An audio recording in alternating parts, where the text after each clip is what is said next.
La situation à Goma nous préoccupe tous parce que on ne peut pas rester bouche fermée face à la situation à laquelle les gens qui, nous savons que sont en vie aujourd'hui et demain finiront par mourir. Donc il faut se préparer à ça. Goma est en train de se préparer à enterrer beaucoup de morts avec l'arrivée du mouvement rebelle M23. Et je pense que personne n'est capable de trouver une solution pour cette population et pour cette ville. J'aimerais bien partager la souffrance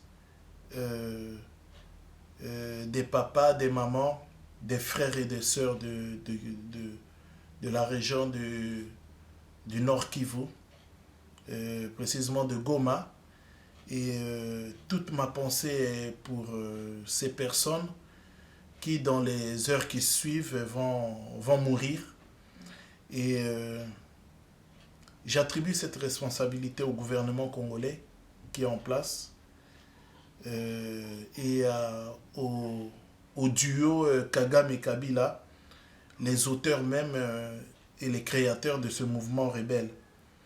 Donc, j'ai suivi sa conférence de presse que je suis en train de suivre tout à l'heure et je vais essayer de vous montrer comment le président congolais, le Raïs, le Sisabidimbu Kabila, comment il est en train de se moquer et de se foutre des Congolais.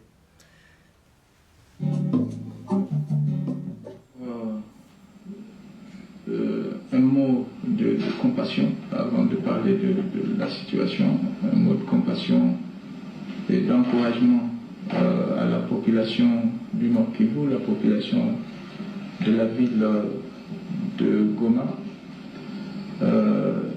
qui vit depuis maintenant. Le président adresse un mot de compassion à la population de Goma, un mot de compassion. Quelques mois sous une tension, une guerre.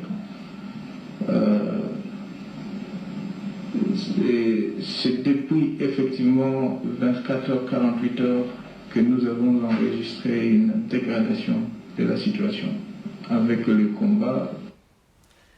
La population de Kivu vit quelques mois sous la guerre et c'est depuis 24 heures que le gouvernement a enregistré cette tension que nous sommes en train d'évoquer aujourd'hui. Alors que depuis des mois, le monsieur que vous voyez, le Raïs Sisabidimbu, était président et est toujours président au Congo. Mais depuis quelques mois, cette population vivait toujours la guerre.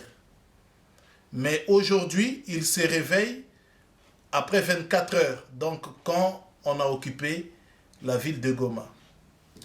Les pistes de solutions, toutes les options sont aujourd'hui sur la table. Il y a 2-3 mois, je vous avais parlé de nos options sur le plan politique, diplomatique et militaire. Aujourd'hui, toutes les options sont... Donc, il y a la guerre à Goma, il y a un mouvement rebelle qui prend la ville et le président, lui, il parle de ses options militaires, diplomatiques, blablabla, ainsi que blablabla. Je n'entends pas le président dire que nous devons envisager une riposte de grande ampleur. Non, mais c'est les solutions, on est en train d'étudier. Alors que l'armée congolaise a fui la ville, manque de munitions et d'expérience, le président que voici parle des options qu'il avait déjà engagées il y a 2 mois. Et il veut les réengager aujourd'hui, 24 heures après la prise de l'aéroport de Goma. On continue et je vous montre toujours comment il est en train de se moquer des Congolais. Sur la table et à exploiter. Ils sont là pour que ces options soient exploitées. La République démocratique du Congo va cette fois-ci présenter tout ce que nous avons comme preuve contre le pays cité à ce sommet. Il ne veut pas dire contre Kagame ou contre le Rwanda, mais il dit contre les pays cités. Il se méfie toujours de citer le nom de Kagame ni du Rwanda. Il n'a jamais cité le nom de Kagame ni du Rwanda comme les agresseurs potentiels de la République démocratique du Congo. On continue. La République démocratique du Congo peut attendre de ce sommet la vérité, et rien que la vérité. Ce n'est pas de coutume dans la région ici, mais c'est une arme qu'on va continuer à utiliser contre tous ceux qui sont dans cette aventure, cette agression de notre pays. Le Congo n'a pas... La République démocratique du Congo doit attendre la vérité. Goma est entre les mains des rebelles, Goma est pris, mais la République démocratique du Congo doit attendre la vérité. C'est le président de la République démocratique du Congo qui s'exprime. Le président du pays où la ville est pris par un mouvement rebelle, mais lui, il nous dit à nous, l'opinion congolaise et l'opinion internationale, que non, il n'y a pas de problème, Goma est pris, le M23 est dans Goma, attendons la vérité, et voilà, on verra ce qu'on fera avec la vérité. Le président congolais. Alors, moi, à sa place, je n'aurais même pas attendu la vérité. J'aurais riposté. J'aurais fait tout mon mieux pour libérer la ville. Mais lui, il attend la vérité. La République démocratique du Congo peut attendre de ce sommet la vérité, et rien que la vérité. Ce n'est pas de coutume dans la région ici, mais c'est une arme qu'on va continuer à utiliser contre tous ceux qui sont dans cette aventure, cette agression de notre pays. Le Congo n'a pas besoin de faire une guerre. C'est ce qui nous préoccupe. Mais quand une guerre nous est imposée, comme c'est le cas aujourd'hui, on a l'obligation de résister. Résister et résister encore. De toutes les façons. Le président du Congo dit, ce monsieur, quand il y a une guerre qui se déclenche dans son pays, il a l'obligation de résister. Vous voyez, je donne un exemple, la France, on l'attaque, il dit non, je résiste. On occupe une ville française, la France dit non, je résiste. Nous, on n'a pas à résister à l'agression. On a à riposter à l'agression. Pourquoi résister? On a à riposter, à faire tout notre mieux pour que l'agresseur s'en recule ou s'en aille. On n'a pas à le résister. On l'a à contre-attaquer et à le faire partir.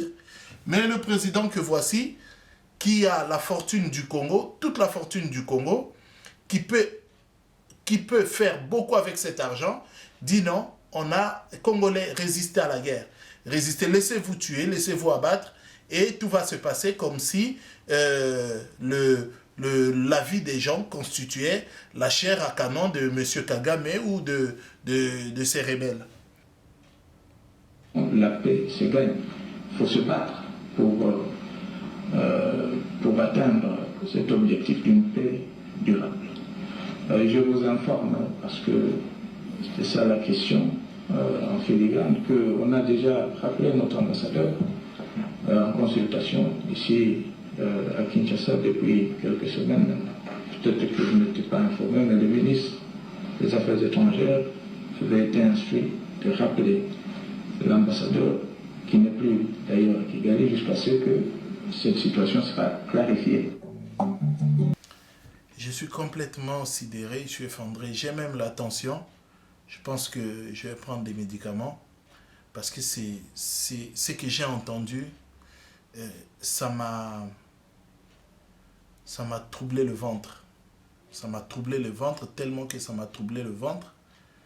je ne sais pas si je suis en train de faire une crise de gastro.